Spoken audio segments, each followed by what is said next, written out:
Welcome, friends. LostScarf here, and it's time for us to have basically a podcast with Jaggerous. What up? How's it going?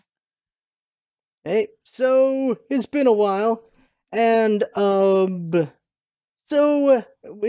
a new year, more podcasts and everything. I'm wondering, you're still into Gwent, right? Yeah, I still play a lot of Gwent. That's still my kind of staple. So, what are some major things going on with Gwent? Because it's still not out of beta, right? No, it's not out of beta. We've actually had a big, I guess, controversy or like kerfuffle recently.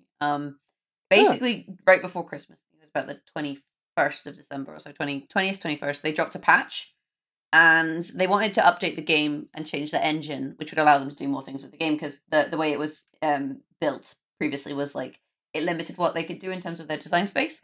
So they had this patch where they updated the engine and had 100 new cards, which was really cool, except that they rushed it because they wanted to get out before Christmas, dropped the patch, and then everyone in the office left for 2 weeks.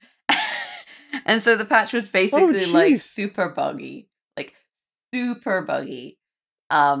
the point where there were some, I would say, like very unfair bugs that people could exploit, and it didn't get patched for 2 weeks. Cool. And then they also introduced some changes and new cards that made Scoia'tael, which is one of the factions, really, really overpowered in comparison to the rest of the factions. And then they came back and said, "Oh, well, you know, we're not gonna update until it'll make card changes until the end of the season." And the end of the season is like the 8th of February. So we're still we had a hot fix, so they fixed a bunch of the bugs. But on the flip side, we haven't had any kind of gameplay. So I think a lot of people are kind of quite burned out of Gwent at the moment. Which is, I think, fair enough. Like, a lot of the streamers and YouTubers and content creators have all kind of voiced that they're taking a little bit of a break, because we've had this patch for, I guess it's going to be about a month and a half. And it's just, I guess it's a little bit like not fun at the moment. But I mean, I think people fuck up, and I think that CDP are very new to multiplayer, so I'm kind of giving them the benefit of the doubt here, and accepting that, you know, people do mess up, and a lot of us are just like waiting for a patch kind of thing. And people have been exploring new games, which has been really fun. So I've been kind of branching out a little bit in the new year into other games, which has been really cool. I've also been keeping an eye out on Artifact, which obviously we don't know anything about. That's Valve's card game, so the Dota card game. But just keeping an eye out to see what that is, because I think it's going to be kind of interesting. I've heard kind of rumors about lanes, and like you have heroes and that sort of thing. You can move them around and creep spawn. I don't honestly know how they're going to implement it, but that's kind of where I'm at. Okay, all I know is if it takes an hour to play that card game, forget it. Yeah, I don't think it'll take an hour. I think realistically, Valve are smart enough. You know, they haven't released anything since Dota, and that was in like, I want to say about 2013. So, like, the thing is with Valve, like, Valve don't have to make games. Valve can just kind of sit back and make bank off Steam, right? Realistically, they're kind of set.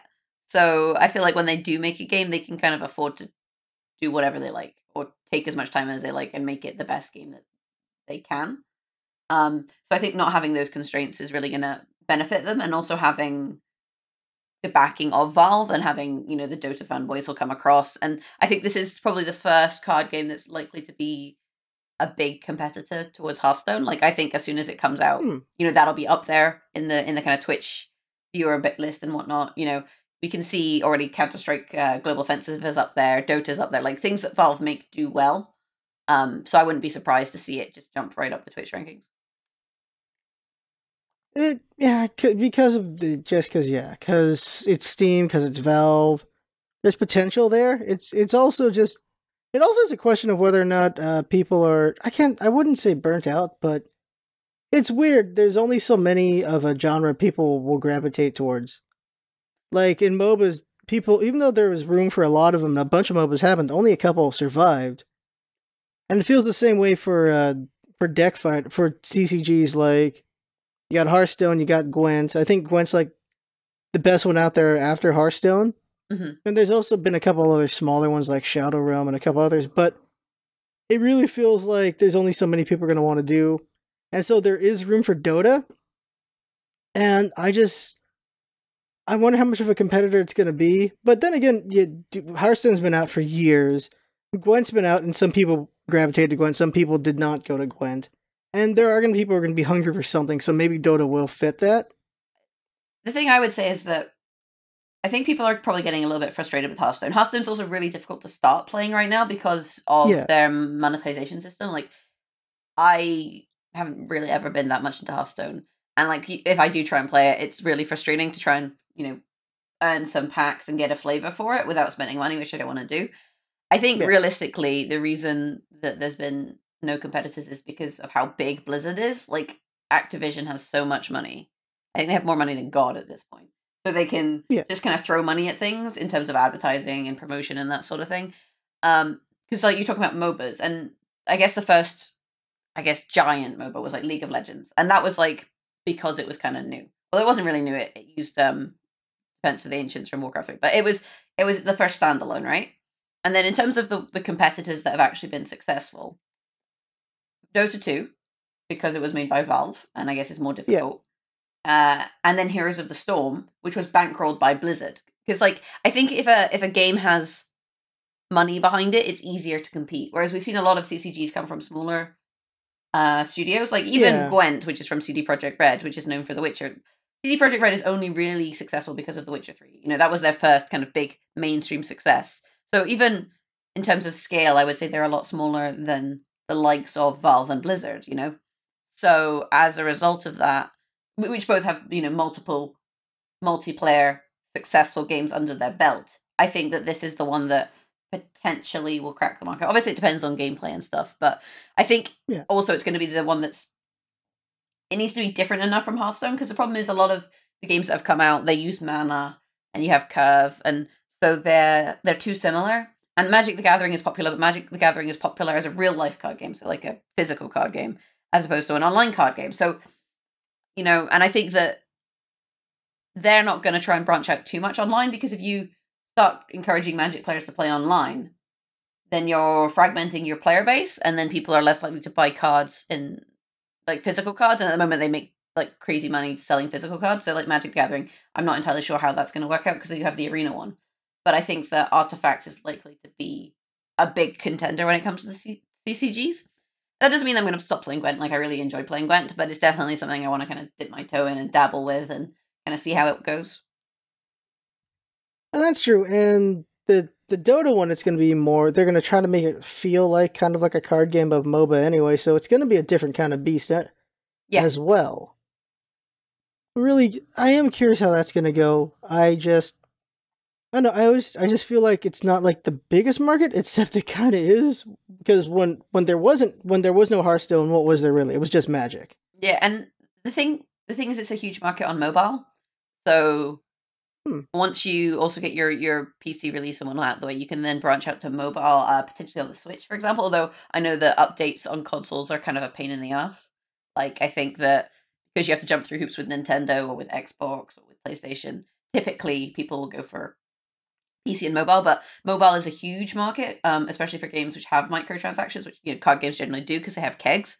Card packs. In Gwent, they're called kegs. Mm-hmm. Like booster packs. Although it'll be interesting to see if Valve actually gives the collection away for free, because in Dota, obviously, you get every single hero for free. Ooh. And they only sell cosmetics, right? So Dota is the only MOBA I've ever played where you don't have to buy heroes and grind out, like, in-game currency to get them. So there's also, like, speculation of whether everyone will have every card, which would mean that the game, like, everyone can make any deck. So it would be really weird to see, but that's potentially something that could happen. Like, you know, these are just, like I said, speculations, and it'll be interesting to see kind of how that works out, because if they do that, and people complain about how much Hearthstone costs, right? So if they do that, and suddenly there's a brand new card game where you can have every single card, and you pay for, like, cosmetics, like, you know, card skins or what have you.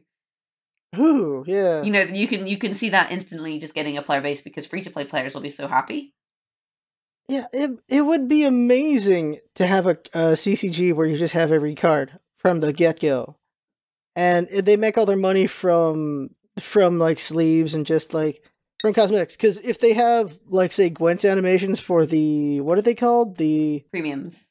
Yeah, the premium ones, if they just do that for Artifact, that would be interesting if that's how they plan on getting their money, is just different animations or skins for the cards, things like that. And you have access to every card. That would blow things out of the water, because I think anyone who's interested in CCGs would come over for that, because then it's just all about deck building and making a pretty deck and stuff like that. Yeah, And spending money for a pretty deck while also building whatever you think is optimal instead of having to worry about just spending money for all the cards. Mm-hmm.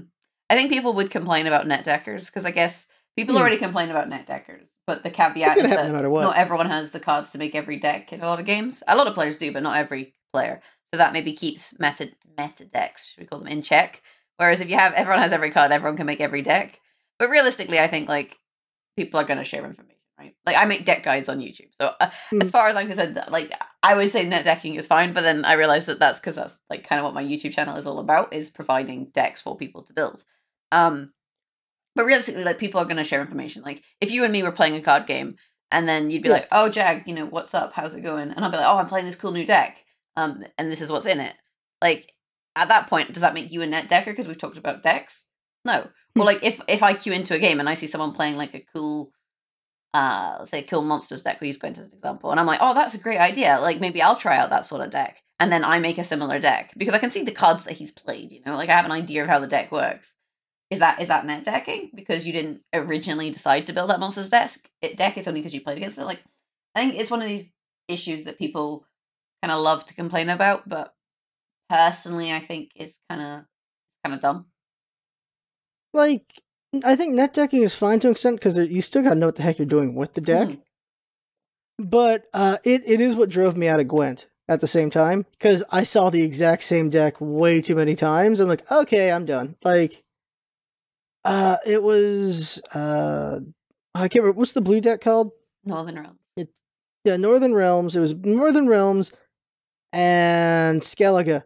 I saw the exact same Northern Realms deck and the exact same Skellige deck for like 3 hours straight. I'm like, the same deck every time. I'm like, okay, it's kind of getting samey for me right now.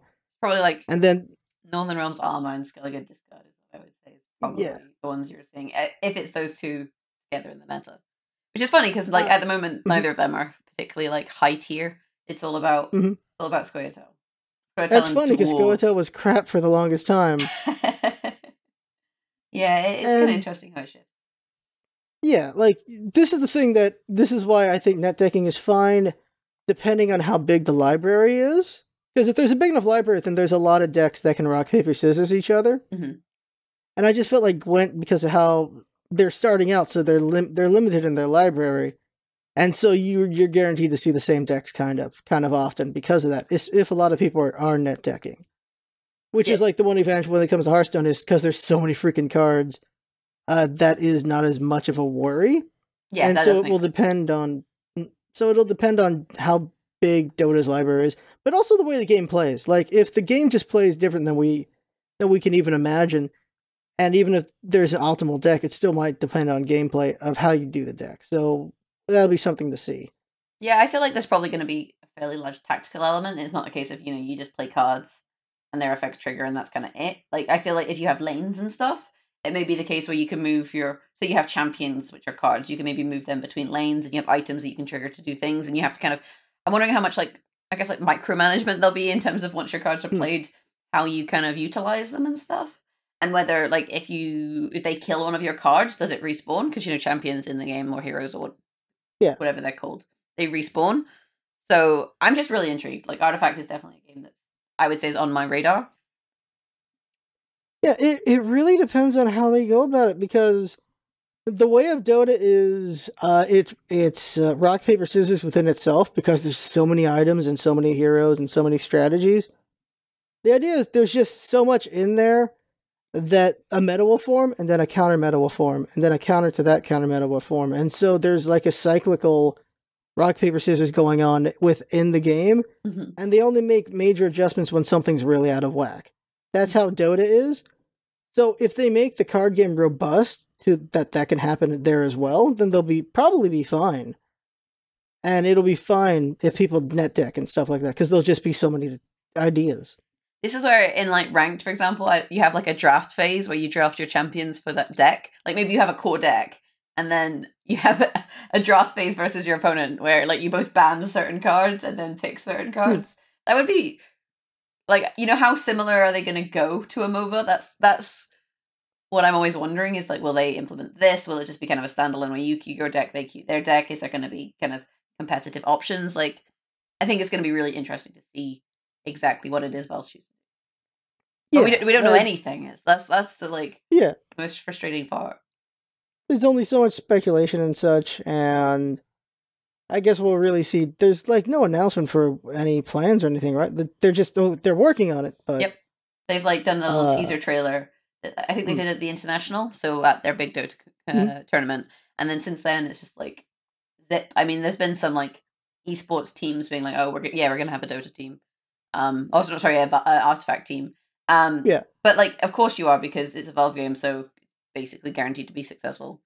You know, it's not like a lot of esports where they're like, maybe I'll play this game, but you know, how well is it going to do? Whereas like you've seen the success of CSGO in terms of esports, you've seen the success of Dota in terms of esports. It's one of these things where it's more or less a safe bet. That's like how I feel about it. I understand you being speculative, and I can understand that some people are, but for me, I'm like, I think this is going to be an interesting game. And you know, I don't often get very hyped for a game, but I'm definitely intrigued to see what this is like when it comes out.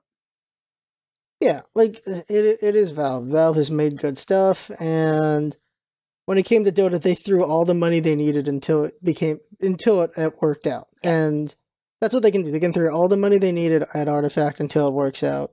Mm-hmm. And we'll see just how that goes. I would be interested to see how they balance it, because that's the thing I want to talk about as well, is how important, just think about it, how important are patches and balancing to a game's longevity? I think it's huge. And keeping people around. Yeah. I mean, it depends on the game, right? But in terms of a game that's going to last years, I think that you need regular patches. And that's I guess specifically for multiplayer, right? Single player games, a lot of them you play, you finish, and that's kind of it. Single player games that I kind of come back to are stuff like Binding of Isaac, where each time is different. So that game I would say has like hundreds of hours. But I kind of go through phases. Like, I probably haven't played Isaac in a few months, but then I'll come back and I'll binge it for like 2 weeks solid. So that's kind of how that is for me. But with games like, say, Smite or Gwent or Dota or CSGO or League or what have you, I think realistically you need to be patching maybe about once a month just to shake things up. Because if it's a game where you just keep playing short games, you know, like you're playing multiple, say, 10, 20-minute games, at some point that's going to start to feel samey. And once that starts to feel samey, what that means is that you're going to get bored, right? And as soon as you get bored, you stop playing. But if they keep changing it up, then it's different every time. If you have like this kind of seasonal thing where you have big changes once a year, you know, that's going to be something that people really take to. So I think patching is relatively important. But I think on the flip side, you can patch too often. Like, I personally would say that Smite patches too often. They patch every 2 weeks. And I think like 5 years into the game, you can afford to patch every month and like do a really good patch rather than trying to guarantee a new god every 4 weeks and whatnot. But I mean, I guess they do it for skins because that's how they make money. Yeah, because when you're talking about with the patch for Gwent, just reminds me of Smite, how often Smite does it, and the balancing and everything, and just the fact that they're gonna sit on Scoia'tael for so long. Also, just like, this is something they're just gonna have to learn, is patching before the holidays and just letting it be probably wasn't the greatest plan. Just because you're saying it was buggy and there were some balance things, and like it was just like that for the holidays when people just have free time to play. Not the best time. No, they released an open letter which basically was like, yeah, we done messed up. And I think that's kind of been the issue with Gwent in a lot of ways, is it had a lot of teething issues in terms of like, I think the company being new to multiplayer, because obviously they've had huge success with Witcher in single player. Yeah. And I love me some Witcher. I actually have a Witcher Let's Play on the go at the moment. I'm on part 53, and it's never going to end, Scarf. Like, it's just never going to end. It's one of those Let's Plays, and it's kind of one of these situations where I'm going to feel really proud of myself if I ever finish it, just because the game is so freaking long. And I was like, did not realize this when I decided to do this. But because they don't have experience in multiplayer, I think they have maybe some issues in terms of the decisions that they do make. And it's kind of been a bumpy road so far. But I'm feeling quite positive. They should have a new game mode coming out this year, which is going to make the game more exciting. So then even if the meta is a bit stale, if you have maybe a draft mode, for example, like Arena, that is always going to be different. So that can keep players hooked. And they've also got a big single player campaign coming out called Thronebreaker, which is like touted to have, I think, like 20 hours of content, and it's got voice acting, and it's got this whole like storyline thing, because Witcher was really popular because of the storyline. So they're kind of taking that element and putting it into a CCG, and I think that'll be very different from anything we've kind of seen before. So that's also going to be really fun. That sounds pretty cool. So that'll definitely be worth looking at and checking out. That I would assume that's no, that's going to be completely free. That's going to be like an expansion or something. I think it's a paid expansion. Okay. Because if they're putting that much work into it, they gotta expect like some sort of pay for that one. Because you get voice acting and a story and everything. Yeah, that sounds interesting. Like a story using CCG, that'd be very interesting. Like Hearthstone has, it's kind of like a challenge mode, basically, the way those adventures are. So it'd be interesting to see someone else's take on doing like a story with CCG. That'd be pretty cool to see. I think it's going to be interesting, and it'll be good to see some new updates. I'm certainly looking forward to updates. But I guess speaking of updates and games that patch, we can talk about games that no longer patch, or specifically games that are shutting down. So we could touch on the Paragon news. Oh, did you ever play Paragon? I played like once or twice, but when I did play it, the character I picked was like a really difficult to play melee character. So I really didn't know what I was doing, and it was kind of off-putting. And they had this weird like card system that was really confusing. So that kind of threw me. But I know that like some people who got really into it, because Paragon is like, it's another third-person MOBA, so it was kind of, I guess, competitive with Smite. But the thing is that so the news is that Epic Games announced that on, I think it's the 26th of April, they're going to be shutting down the game. But they're also going to be providing full refunds, which is crazy. Full refunds to people who spent money on the game. So if you spent any money on Paragon, you can get a full refund. That's the crazy one. Is like they're gonna do a full refund. They're of course banking on not everyone doing a refund, so they get to keep some of the money. But that is interesting. They're gonna do a refund, and it's just because the game's gone. It's another dead MOBA. Very unfortunate. I think I was going to say, I think it's like really classy of them. Like the way they've kind of announced the end of the game, I think is really, props to Epic Games for doing that. Like the way they announced it was really classy. And then the fact that they also offered full refunds, I think is kind of crazy. Like they could have said, any purchases within the last 6 months will refund, for example. And then been able to keep, a little bit of money. But the fact that they've done this is like, it's going to cost the company. And they've said, that none of that cost is going to go onto the say I think it's on Xbox, for example, and maybe PlayStation. So none of that cost is going to be knocked onto the platforms. It's all going to be, taken by or like dealt. Like Epic is going to take the hit. Basically, no one else is going to take the hit. Yeah, it is a very classy move. It's a goodwill move and everything. Paragon's been around for so long, and they never really found their footing. They really didn't. Like it's a very pretty game, but a pretty boring game. There was something about it just that wasn't exciting about it for me, and the card system was an interesting idea, because they're trying to you gotta, similar to what you're trying to be the genre, but you also gotta be your own thing. So they did the cards, and they did this very clean look, very kind of sci-fi look, but the game just always felt very slow, unfortunately, and because of that, I don't know, it just didn't really grab, which is unfortunate because it just looked very good, but it didn't work out. Players want to get into the action, right? And I guess on the flip side, they also have Fortnite, right? Fortnite is also made by Epic Games, and that is clearly, since they've gone the kind of arena, what was it called? Like, arena battle royale format, that has been like leaps and bounds, because it's a free-to-play battle royale, and PUBG is not. You have to buy PUBG. And it's got a kind of, maybe a more casual feel to it because of the art style and whatnot. Like PUBG feels very serious because they've gone for this kind of realistic art style, similar to like DayZ and CS:GO and stuff. It feels, very, very serious. Whereas Fortnite, because it's more cartoony, I think appeals to a wider audience. And props to Epic Games. They noticed that was a niche and decided to fill it. Yeah, it worked out for them pretty nicely.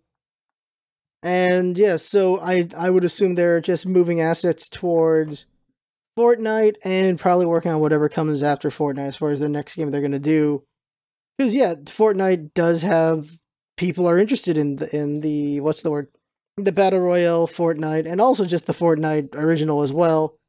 And they got to get those done and ready because it's supposed to come out in 2018. The free-to-play version of just regular Fortnite. And then, of course, you always got to be working on the next project, of course. So we'll see whatever they do after this. It's just too bad Paragon's down, and just the graveyard of MOBAs that didn't work out is very unfortunate. One that's not dead yet, but it's surprising it's not dead, is Gigantic. That one's still around. It's just they reduced their they reduced their staff. Yeah, they had this whole like hiccup where they were being, I think, bankrolled by Microsoft, and then Microsoft wasn't seeing results, so Microsoft was like, we're out. And then I think someone else picked them up, and they had to lay off a lot of staff. I don't know if that one feels so much like a MOBA as more of an arena shooter. It's because you don't really have lanes because it has levels and skills and all that stuff and cooldowns. Yeah, but it feels more like a kind of arena shooter with like a deathmatch kind of feel. You spend most of your time killing each other, and then eventually one team wins. Like the objective, when I played it, at least the objective didn't feel like a priority. It's because kills and such give you the opportunity, the objective, and yeah, there's kind of lanes, but it's because it's more capture point. Yeah, I don't know. I'm not a huge Gigantic fan. I played it a little, but it never really hooked me. And then I'm not like a huge, I guess, like kind of not arena shooter, hero shooter fan. So like I've played a little Overwatch. I like Overwatch. Fair enough, it's okay. But I've played it in ages. Yeah. Never really got into Paladins, although they're having a battle royale mode being added as well. That's the hero shooter battle royale. That's the flavor of the month. Yep, everyone's getting a battle royale mode. Even Kirby's getting a battle royale mode. No, he's not really. No, it's a game called Battle Royale, but it's not the same thing. It's just called Battle Royale. Oh man, I got really excited. I was gonna go like run around the map eating people and absorbing their powers. That's basically what Battle Royale is. Yeah, because you're picking what weapons you want, everything. And it'll be interesting to see, like, 'cause there's still room for more Battle Royales. Like, PUBG isn't the end-all, be-all. And it'll be interesting to see what gets, if anyone improves on it, or what, because they have to improve themselves to be competitive as well. Do you think of course, they have record numbers. Do you think that Valve and Blizzard are going to get involved in Battle Royales? I don't think Valve will. Because of the way Valve is built. Because the way it works is they have to convince each other that something's worth making. And just, like, it's not like it's a huge team to work on an artifact. Because because they don't have to be a game company because of Steam. Yeah. So they just, I don't see a Battle Royale. I don't see them coming at them because they just have PUBG sitting there and they're making money off everyone buying PUBG and stuff like that. Blizzard, though, I think is likely. Like, they release games fairly often. Overwatch was the last big one. I feel like Blizzard might experiment with an Overwatch Battle Royale before they try to do a full-on Battle Royale themselves. I don't know if they have room. They might maybe even have Activision do it instead of Blizzard. Yeah, that's true. Like, I could see a Destiny Battle Royale. Why not? That could be an interesting one to see.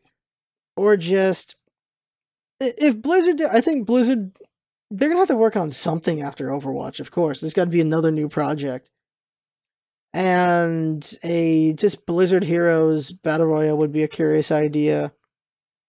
Maybe, because right now they're getting their experience in first-person stuff right now with Overwatch. Yeah. So they could conceivably do a Battle Royale. It's a question of whether that's a flavor they want to jump in on as well. Because, of course, they jumped in on MOBA with HOTS. Yep. And people were skeptical then when they did HOTS. People were skeptical when they did Hearthstone. And then Overwatch is their shooter. They kind of jumped into a lot of different genres. The one thing, I mean, at the moment, all of their focus is on what the Overwatch League, which is their big esports endeavor with, like, teams named after cities, and apparently, like, they're kind of making it like sports, I guess, because the games are played in the cities that the teams are named after, and the teams travel and stuff. And they've kind of put a lot of work in terms of the production values and that side of things.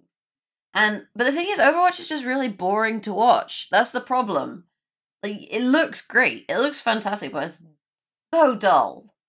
Yeah, the only good parts are the little gifts, but just watching it as a sport, yeah, I'm not really a big fan either. So I don't know. It's up to the hype men and production. I don't know. It's not. It hasn't been the most interesting thing for me. Yeah, I mean, because they got a lot of talent on there. I know they had Sebler, for example, who's from CS:GO. He's a CS:GO caster. Come across Overwatch and start casting that, and he's a big name. And they have a lot of talent involved. The problem is, like, I sat down to watch it, and 10 minutes later, I was like, right, let's do something else. Whereas games like CS:GO, I do not play CS:GO at all. I do not play, any CS:GO, but I'm quite comfortable sitting down and watching like a set of CS:GO. Because it's very, very accessible. It's easy to tell, who's winning, who's losing. The objective is very clear. You can tell, when people die. Whereas in Overwatch, it's like, oh, did someone die? There's so many animations and crazy things happening. Like, I have no idea. You don't know when an impressive play happens. But in CSGO, if someone like 1v3s or something, or gets like a clutch defuse, like, you can tell easily that that's hype. So I actually think, like, in terms of esports, that Counter-Strike is the most accessible. In terms of the game and how it's presented and stuff. Like, more or less, you can sit anyone down and say, right, the objective is that terrorists want to plant a bomb, counter-terrorists want to stop the bomb plant, and if the bomb is planted, there's a time limit for them to defuse it. Also, they have guns, and when you die, you're dead for the round.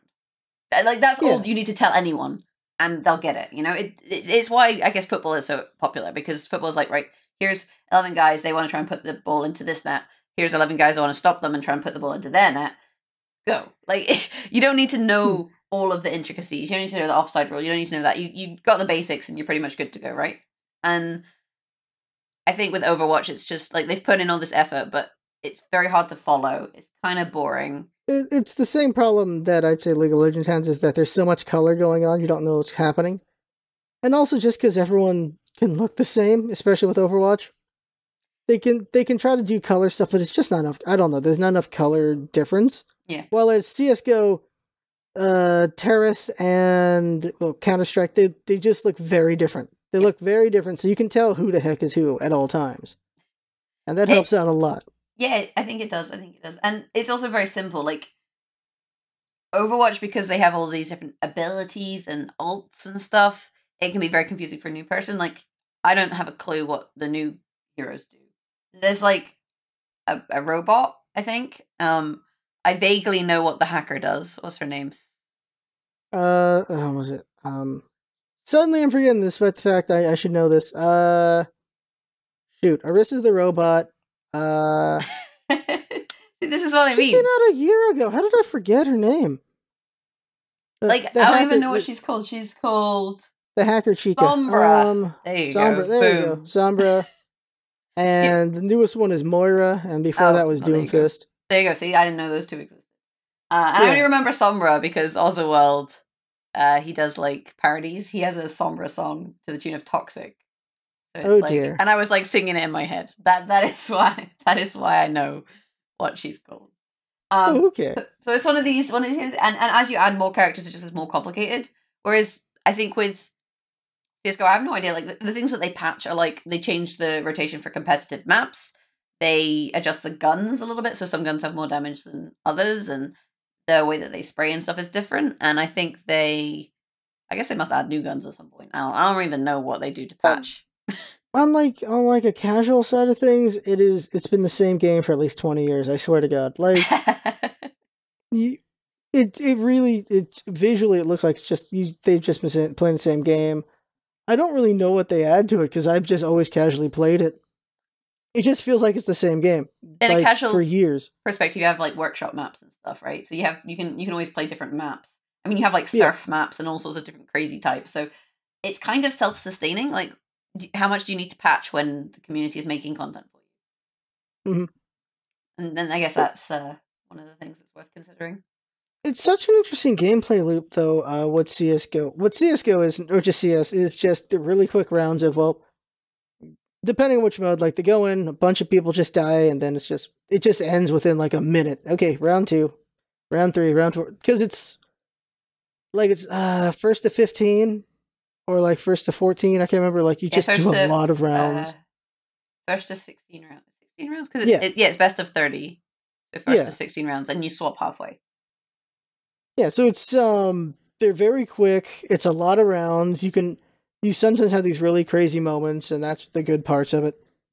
Or just when a team just gets methodical and getting ahead of the other team. It's very interesting.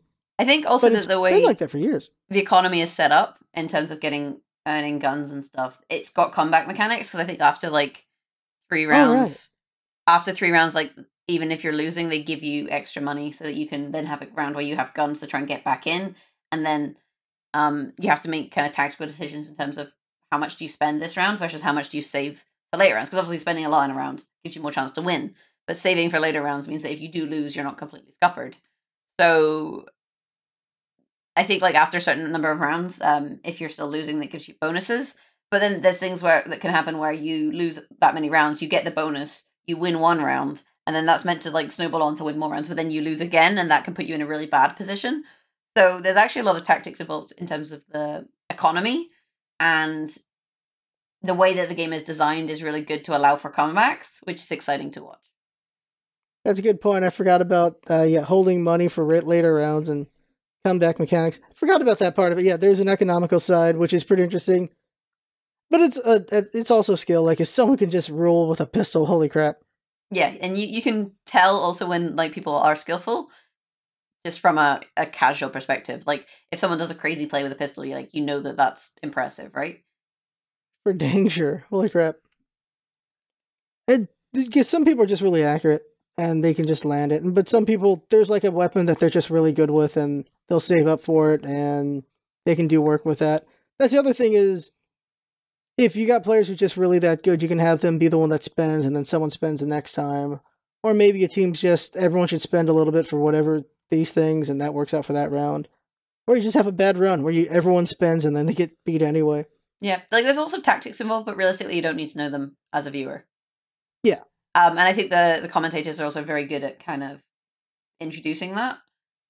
Like, you have, like, you're in an eco, they're in an economy around it. You can kind of see, because the way that the overlay works, you can see what guns one team has, you can see what guns another team has.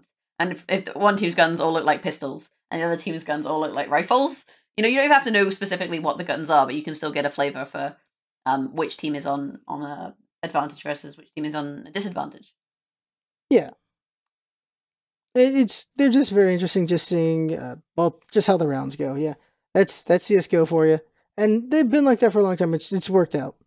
It's been pretty good. It's actually just philosophically interesting just how people just really like the same gameplay loop for like years and years and years. Like, League of Legends has been mostly the same game. Smite's been mostly the same game. Dota, CSGO, and yet people have been playing them for just... At this point, League of Legends has been around at least over a decade. Just playing the same game over and over, and the same thing goes for Hearthstone. Like, there are minor updates here and there, but it's been the same thing. But you see people who just, that's all they play. I've always found that interesting. People like consistency, right? Like, people like routine. And also, there are kind of games where it's very easy to sit down and play for like 20 minutes. Like, I could sit down and play one game of Gwent or Dota or Hearthstone, or maybe sometimes they take longer. But realistically, I can sit down and play one game. Whereas big single player games, I have to kind of dedicate a lot of time, and also I have to like remember where I'm at, right? Like, if I stop playing League for like a year and come back, it's still the same game. I still kind of more or less know what I'm trying to do. If I stop playing, say, The Witcher for a year and come back, I'll have to like try and remember exactly where I am in all of these quests. You know, the controls, maybe I'll have to kind of spend some time figuring that out. Like, I think it's easier to leave and come back with multiplayer games because you've done the same thing, you know, the same kind of 20 minutes over and over and over and over and over and over and over again. Whereas, like, in a big single player game, you've maybe played 50 hours and done all sorts of different things, but there's no consistency to reinforce the mechanics and get them kind of set in your head such that it's easy to come back to. And also, like, once you finish a single player game, that's kind of it, right? Like, some games have New Game Plus and replayability, but usually you finish a game and then maybe you come back a year or so down the line, but, you know, maybe you move on to the next game. And that's kind of just how the different markets compare, I guess. Yeah, I get you on that one. And some people, they'll play it again and again, like, because it's like a good book to them and stuff like that. Yep. Or if there's enough difference, like, because like Witcher 3, you can play that quite a few times because they made your choices matter, and there's a lot of endings. So they did a good job with that. I think what I was just getting at is how in a lot of forms, we're like, we don't want the same thing. We don't want something to be the same thing over and over again because, like, not from consistency, but just like it's the same thing. Like, if you have the same sandwich every day, you eventually get tired of it. You have the same. Like, we always see, like, if someone had a job where it's just the same thing every day, it's always seen as that dreary thing nobody wants. No one wants to do the exact same job every single day.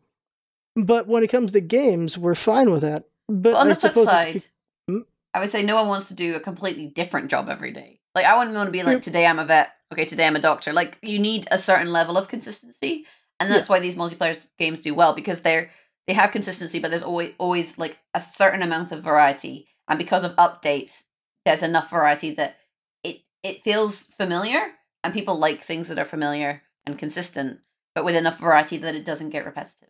Yeah, that definitely helps with it. I just always wondered about that, just spinning. It's kind of just being in the hamster wheel, I feel. It's kind of the same thing, just a different day. And patches definitely help with that. And I think that's probably why you got like Smite trying to do it like every 2 weeks and such. And like I think that's partially why, going back to the start, why patches are important. So it's the same, but not exactly the same. Yep. But I guess again, going back to that, when there's something glaring, like say Skeletal. Skeletal, you're saying that's the big one. People are taking a break because it's just been them dominating. So the problem with Squirtle is that they have this strategy at the moment that's very hard to counter. So typically in Gwent, you have kind of two main strategies. You have a strategy where you get very, very big units, like single units that have very, very high numbers of points. Yeah. And there's strategies where you get loads and loads of small units. So like, lots of like 1s and 2s, for example, and that's how you win. Mm-hmm. And this new deck, the way it works is that it has a lot of units that spawn other units, but they're kind of mid-range in terms of points. So there's like some 6-point units, some 8-point units, some 9-point units. So you're getting a medium number of medium-sized units, and that is something that's really hard to counter, because with big units you have cards that counter big units, so they burn. If you get greedy and stack all your points on one unit, you have cards that can like destroy that. And if people have lots of small units, you have cards that damage every single unit by like 1 or 2, which means if you have like 30 units, that's a lot of points. But with this new dwarf strategy, you can't easily counter it, because there aren't cards that exist that counter this kind of, I'm going to have like 8 6-point medium units. Like there aren't cards that do that. So that's why it's so dominant, because it doesn't really have a counterable strategy. Yeah, because weather got changed, so it doesn't do damage across the board anymore. And you can't do, was it Quen? No, it's not Quen. It's, the one I'm thinking of, maybe it's the Fire Blast. The one that only hurts... Yeah, Quen's the shield. The Fire Blast is where it hits only 3 units, I think. Igni only hits 3, maybe. Lacerate. Lacerate, they changed... Oh, no, not Lacerate. What was it? There is one that they changed to only hit 3 units, but previously it hit lots. They've changed a lot of things, basically. Okay, so a lot of things have changed since I last played. Okay. Because like, Burn is... Or whatever it's called is used to kill the big unit. Scorch and Igni are used for big units. Yes. Scorch is used to kill the big unit, or you can lock them or you can shackle them, or whatever the word is. You can reset them, yeah. Yeah. But when it comes to a bunch of little units, you either do, like mass little unit hits. But I know weather got changed. But yeah, mid units, shoot. What exactly can you do? Just from my knowledge of when I played it, you can hurt a couple units, but there's no like mass kill everything in this number range. No, and the problem is they have tempo, because it's medium-sized units that make medium-sized units. So typically the issue with medium-sized units is you play them, but you don't get that many points. So in terms of your tempo versus your opponent's score, you have a hard time, because the objective is to have the highest score for a round. And so if I play an 8 and Scarf plays a 12, if I want to catch up, I'm now 4 points behind, so I should play something bigger than an 8. But the issue is that they have a 2 that spawns an 8 that does 3 damage. So in that situation, that is a 13-point play. But I've put a 2 and an 8 on the board. I haven't put a 13 on the board, so it's much harder to counter. Okay. Because the advantage to the mediums is just they're basically they take a turn, but they can at least be enough to maybe force the opponent to put another card out. Yeah. To do something, because they're not sure what you're doing next. The thing is, typically those like 8-point cards are usually engines. So if I might have an 8-point play, but every turn it generates 2 points. And Ooh. that's okay, because the counter to that is you can just kill that unit, right? There are cards that you could kill a single unit. So engine cards, whether they're low tempo or medium tempo, but generate you points long term, they're fine. But the thing is, like, these dwarfs, there aren't requirements. You know, I play the 2, it spawns the 8, it does 3 damage. That's 13 points. They don't generate any points, but that's like a tempo play. And then the next turn, you know, I play another 2, it spawns another 8, and then does another, like, 3 damage. And then I play a card that reses the dwarf that just died, that blah, blah, blah, the 8 that does 3 damage, for example, and then so on and so forth. And that's kind of where the issue is that none of the plays require any sort of setup. So you can't just zap it. Whereas, like, if you play an 8 that gives 2 points every turn, I can just put, like, tech in a card that removes that, right? And then that kind of helps mitigate that strategy. And, you know, sometimes I'll draw that card, sometimes I won't, sometimes you'll win because you managed to get that strategy off, and sometimes I'll win because I managed to stop your strategy. There's, like, a clear objective. But, like, with the dwarf deck, there's nothing you can really do. So you just kind of have to, you know, deal with it. And I think that is also really frustrating for players, because at least with other metas where there have been certain decks that maybe are frustrating to play against, there's ways that you can change your deck to counter them. Yeah. But in this situation, there's not, and people feel bad. Okay. Like, if at any point it feels like they're waiting for the next patch, it's like, get that patch out sooner. Like, I don't know, like, because the way you're saying is, like, people are waiting for the next patch in February. Well, they're saying they're waiting until, like, February 8th, because that's the end of the season before they change Skill Hotel. Yeah, so we expect that hopefully there'll be a patch at the end of the season. Because CD Projekt Red have said, we're not patching until the season ends. And the season ends, I think, on February 8th. So we would expect to see a patch around that date, you know, maybe just after. But we know that we won't get a patch until then, right? Because they've said we're not patching until the end of the season. Season ends on February 8th. So until February 8th, I would expect not to see any changes, personally. You know, I don't know for sure, but, you know, just from speculating from what CDPR have said, that seems to be the case. And that's people just, they're just resting on it for a little bit. And so that's just less advertising for the game. Yep. Which is not the best. Like, you constantly want people wanting to play your game and stuff like that. I don't know. Because I was going to say, you talked to me at the wrong time. You talk to me in like 2 weeks. I'll be like, oh, we just had a patch. Everything's great. Come play Gwent. And right now I'm just like, feel very ambivalent about it. Yeah, that's the timing of things. That's how it is. A game can feel really great at whatever time, depending on what it is. Like, that becomes my problem. Just thinking about that became one of my problems with Smite. Is Smite could have really glaring problems, and they'll let it run for 6 months. And it's like, well, like, that's like, but I think for them that was kind of like the seasons for them. But they just let it be. I don't know. I feel like you can't let something be out of proportion to everything else for too long, because then it's just really frustrating for a lot of the base, especially anyone who did. And I was not a fan of Skeletal, like the other ones. They're not really enjoying it right now, I'm sure. The problem then is that if you upset your player base and they leave, that then has a knock-on effect that your matchmaking is worse, which makes your game worse, which makes your player base more upset. Like, it's kind of a negative feedback loop that can get to the point where it can really have a huge detrimental impact on the game if people leave and don't come back. Yeah.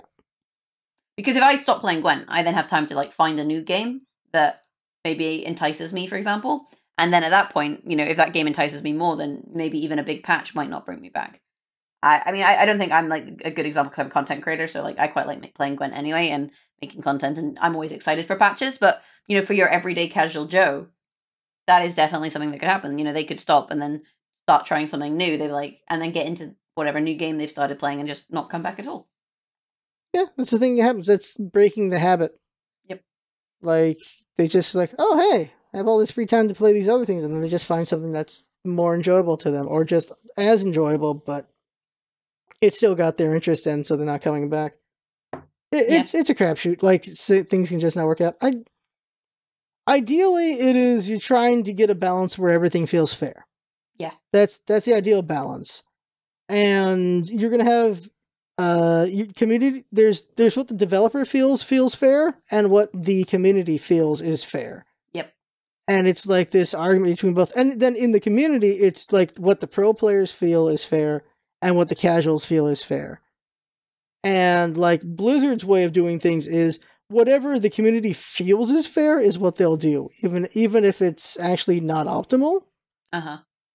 And that's what they'll do. That's what they've done with Overwatch, which is an interesting way of going about it. But it has led to some headaches lately with a character named with Mercy. Yeah. They keep changing Mercy, and it's aggravating some people. But it's different principles of how to do things. Like, Smite's way of doing it was they did whatever they wanted, as far as I could tell. They just liked throwing things against the wall. They liked experimenting with things and letting things... Yeah, they pretty much just, like, let's let this be the meta for a while. That's what it always felt like. Like, when the... Because you were in Smite, too. Yeah. When the Warriors dominated for, like, 6 months. And then they just nerfed all the Warriors. And, like, Hi-Res Bart was there. He was drinking the Warrior tears and all that. They'll let different classes just have their day for half a year. Yep. And so it's really aggravating for everyone else. Like, when I quit the game, I quit when it was Hunters were dominating the center. They were dominating mid lane. Yeah. Because, what was it? The Golden Bow, I think it was, or some other item. It was just so good. Hunters absolutely owned the mid lane, so mages, where were they going to go? You basically had 2 Hunters, there was nowhere good for a mage anymore. And so if you loved mages, you were kind of screwed. And if you loved Hunters, you were really liking this. But it was like, we just have 2 Hunters now, and it's just like, it wasn't fun to me anymore. Yeah. I also just found it just too ridiculous. And they let it be like that for like 6-7 months. No, I have a lot of friends who've quit Smite like through the days. Like, I still play it from time to time, but I play it very casually now. Mm-hmm. So I'll jump in and play like maybe a couple arena games or something. But I kind of always have this nostalgia for like, wouldn't it be great if everyone who I used to play Smite with came back to Smite and we all played Smite together? Because there's been so many good times. So I'm always like, oh man, why don't you just come back and then we'll all play and it'll be great. And the thing is, it probably won't be like that. If we all come back, no one will know what they're doing. Everyone will be really frustrated about different things and we'll probably lose. But in my head, it will be the dream team, and like I'll have I have a couple friends that I still play with from time to time, but a lot of them have kind of moved on to other games. And it's kind of a shame because when that happens, you maybe don't hang out with those friends as much just because, they're playing something different to you. So then you have this kind of nostalgia of, well, maybe they'll come back one day and we'll all play together and it'll be like just like old times. But we'll see. I don't think it's going to happen. For what it is, like, Smite came in at the right time. It was a different thing. And it can be a fun game. It's just, when you understand the game well enough and you understand that things are definitely broken and they don't care to fix it, you just like, okay, kind of done. Also, they still have freaking server issues with this freaking game. And they're never optimized still after all these years. I've reached the point where I basically just play arena casually. So in terms of balance and stuff, it's not really. Yeah, it's like, arena. It's arena. It's fun. It's good fun. Run around, kill everyone. Kind of try and kill minions. Get annoyed at my team for not killing minions because that's actually part of the objective. Like, I play so much arena that I actually try and do the arena objective, whereas a lot of people like got to get tunnel vision and kill people. But honestly, it's like it's not that big of an issue. Whereas Conquest, which is like their Moba mode, is a little bit more tryhard, and the rules change quite a lot. I played one the other day because I had a quest to play Conquest. I played one Conquest, and we lost. It was fantastic. I played raw. And they're making the game length even longer in Conquest. And that's the other thing, is just game length is also a thing. It's just, Dota can go up to an hour. Smite, my understanding is it's going up to an hour as well. So I think the difficulty there is you have certain people who want quick games, and you have certain people who don't want the game to snowball. And they're kind of at odds with each other. Yeah, anti-snowball mechanics are always important. Like, also, I don't know, like, you play the game long enough, you're like, well, if you don't play dumb, it doesn't snowball as much. That's true. Well, play Gwent. It takes like 10 minutes. Yeah, like, I feel like shorter games are better at this point, just as an older person. I feel like it's also versus how much free time you have. Yeah. Like, when you're a kid, you have all the free time in the world, so you're fine to just waste an hour, I feel, on one round. When you get older, it's like, yeah, I'd rather have shorter matches so I can do things or such. Because, like, right now, I feel like HOTS is my favorite. Yeah, that's because the matches are going to be like 15-20 minutes, yeah. Because of how the objectives are designed. But they do actually have comeback mechanics, which is quite good as well. Like, I feel like with HOTS, like, you can make a comeback. And also you can't surrender. but the matches are only like 15-20 minutes long, so it's pretty good. Because the advantage to HOTS is because it's all based around the team levels and everything, and it's the same thing with the other MOBAs as well. If you kill a high level person, that gives you more XP, so you can level up sooner. But since it's like a team thing, you kill the enemy team, you get a good swing on the enemy team, then you're back in it. Or if you pick off a couple of the enemy team a little bit at a time, just chip your way back in, you can do that as well. Yeah, it's harder to snowball in HOTS. The thing with HOTS is, once you've killed a bunch of structures, you no longer have structures to kill to get XP. And then at that stage, you're maybe in different places. Whereas if their team manages to wipe you, they can then take your structures and that'll help them catch up. And the way XP works is you have to be near the minions to get the XP. So as soon as all your lanes are pushed, you're not really ever near the minions unless you're right up against their base because your lanes are pushed. Whereas they can just kind of sit at their base and get XP. Whereas you're maybe at other parts of the map. And that's kind of how it works. Now, HOTS is great. The only thing with HOTS is like, I kind of like to play it casually, but I don't like to solo queue. Because I get really salty when my teammates are glue eaters and don't understand how to play the objective. It's all about the objective. That's what's so weird. So then I kind of like, I like to play casually with friends, which doesn't really make a lot of sense. I get you. Like, I don't know. I feel my least salty with HOTS. I think I got the saltiest with Smite because I understood too much of the game. League and Dota I was not as salty with. And HOTS I'm the least salty with just because, it ends in 15-20 minutes. People still can be really angry in that, but... See, Smite I don't get salty with because I just, like... I play Arena. I just autopilot play Arena. I've played so much Smite at this point that I don't even really have to think about what I'm doing. Whereas with HOTS, I'm more competitive. Like, I care more if I win. Whereas Arena, I'm like, I'll just play another Arena. Whereas HOTS, I'm like, if only... And also because I like to play, like, supports and tanks. So then you have to really rely on your carries. So then it's really frustrating because you don't feel like you can do anything. You know, like I can't heal you if you're diving the enemy team and just dying, right? Like that's just suicide. So then who do I heal? What do I do? And then you can't kill anyone because you're the healer. So then it can be quite frustrating. Or like the tank you initiate and then no one follows you up and you just die. And that feels bad as well. So HOTS, I guess I'm maybe a little bit more not like I don't think I'm a particularly salty person, but I would say I'm a little bit more salty with that. It's the eternal frustration of being the support class. That's what it always is. It's no one notices you're not there until they're not being healed, and no one complains until they're not being healed. Like if they're being healed, they don't say a dang thing, and if they're not being healed, then that's when they start talking, and it's because they're angry that you're not healing them. It's like you got to be kidding me. Same thing goes for tanks. Is they have to know when to come in when you're like there's more communication with tanks because you're going in there, you're taking a risk, and they need to understand that. Yep. Whereas like I don't really get salty with Gwent because it's entirely on me. You know, I made the deck, I'm piloting the deck. So if I lose, well, I mean, apart from certain cards that are like a little bit bullshit, and then you feel a little bit bad, and you're like, come on, dude. But generally, it doesn't bother me, and usually when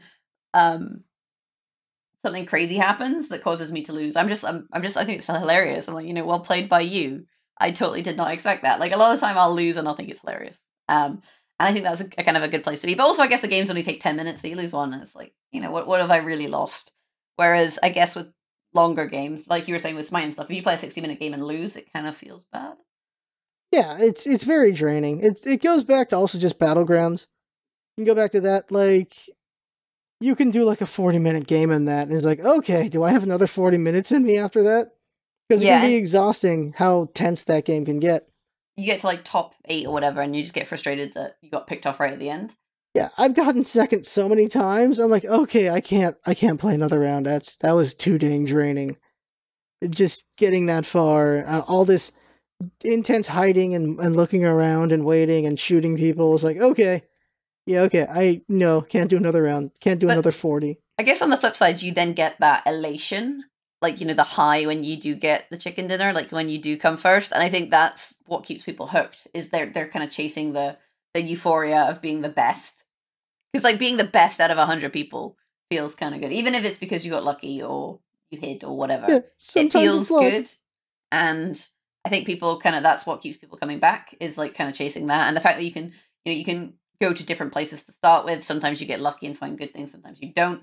You know, sometimes you'll die in the first minute. It's very varied. And this comes back to what we were talking about games being consistent but having variety. And I think that's something that battle royales do really well because of the gameplay, like because of the mechanics.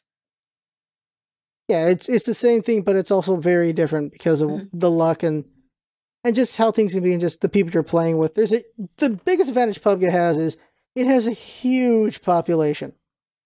Huge. So you're never running into the same person. And that's always a nice feeling. Whereas with smaller games, if you keep running the same person, you're just not as happy about it. Yeah. So it's always nice to have a big population. Just touching on two things. One is talking about PUBG. I'll tell you this instance. There's one where a guy had to go do something, and he just left his character laying down in a tub. Yeah. And thanks to where the blue circle went, he won the game, despite being AFK. Fair enough. That is amazing luck right there. And that's what it can be sometimes, just ridiculous luck.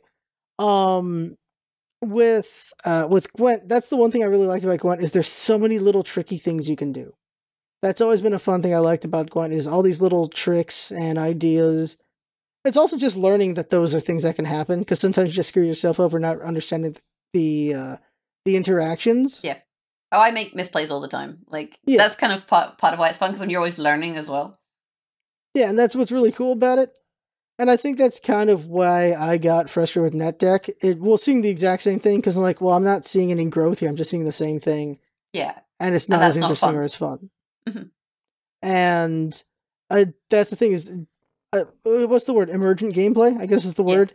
The more variety while doing the same thing, the better. And I guess that's what we're getting to this entire day. This entire podcast is consistency, patches and stuff to make it consistent but different.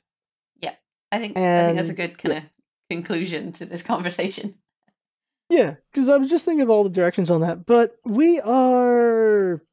let's wrap this up. So we talked a lot about Gwent, and we talked about MOBAs and CCGs and a bit of esports with CS:GO and with Overwatch.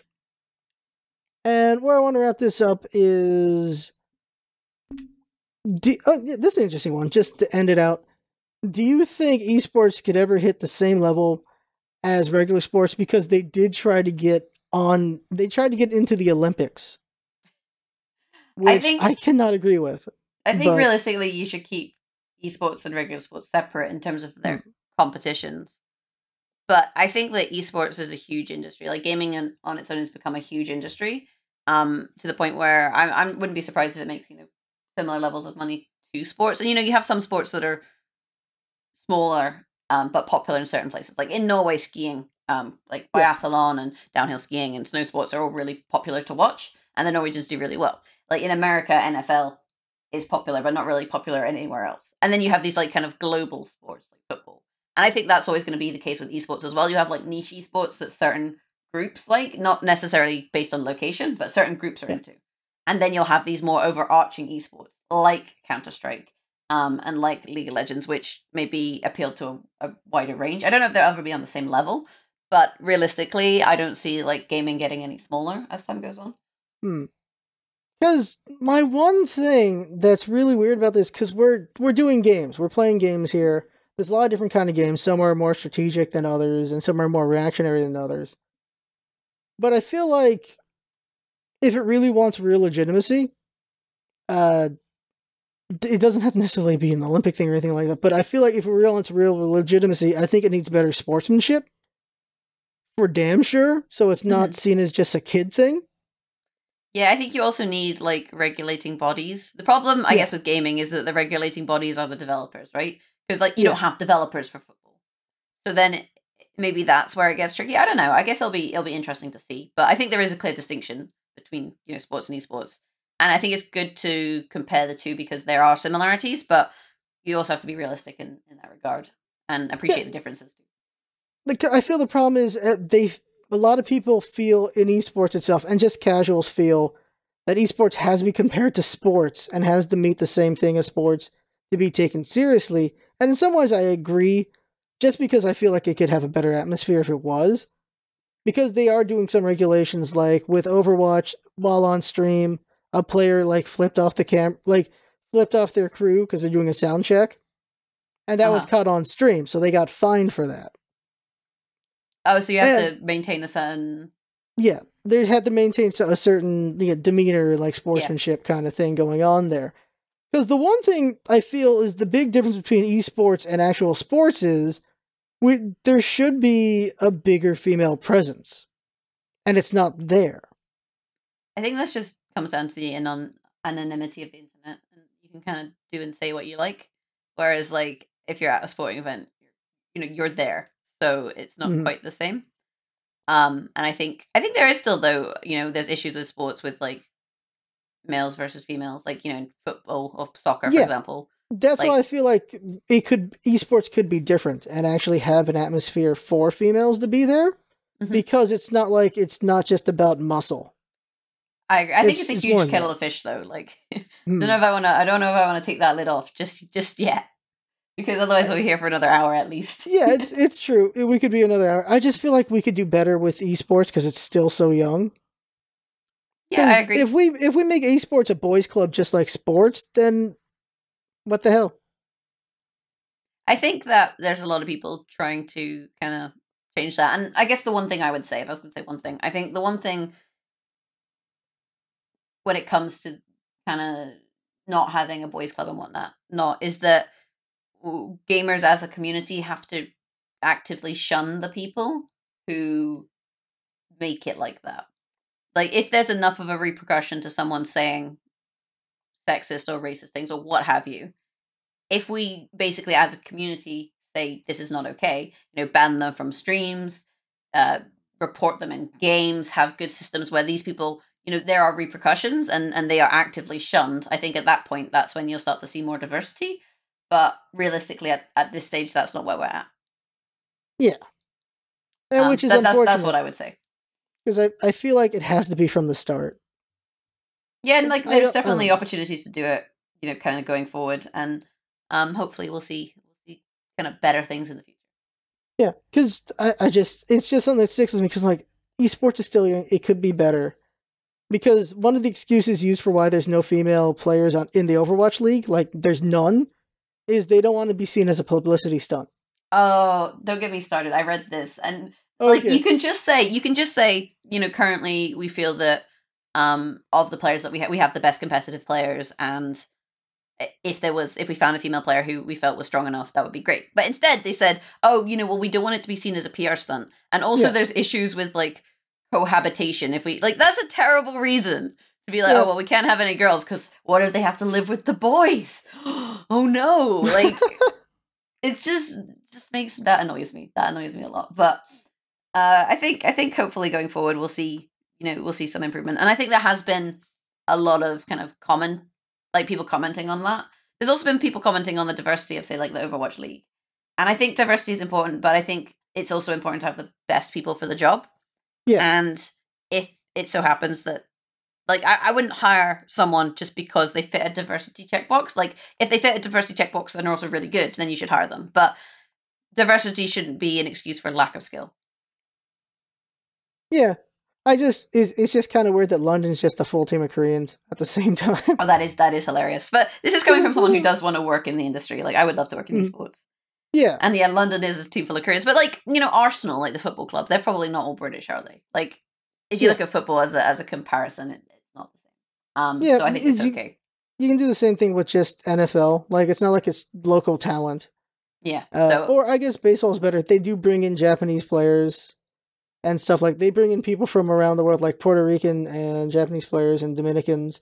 So it's not like it's only U.S. people in a U.S. sport. So it's always been bringing things in. We're going off on a tangent. Yeah. So not good. So let's end this thing. There's still a lot to talk about, basically, everybody. But that's enough for now with basically a podcast. Usually we end with advice. I just don't know what advice would be. What's advice to give right now? Be excellent to each other. That's always good advice. That's always good advice for sure. Especially in 2018, I feel like it has been a ridiculous first month. Yeah, just a little bit. And yeah, everyone being excellent would be good. Like, 2016 was the year everyone died. 2017 was the year everyone went crazy. And 2018, it feels like the post-apocalypse somehow. 2018 is the year like kids are eating Tide Pods. Don't eat Tide Pods. There we go. We got some advice. Good job. We're gonna get below 7 billion at some point because of this. I don't know how, but it's gonna happen. Like, this is like a eugenics debate. Yes. Should we really discourage people from eating Tide Pods if it helps? Yeah, control population. Brings down because it's bringing down intelligence. I don't even know. It's an intellectual plague is coming because of the Tide Pods. That's what it is right there. What do you think?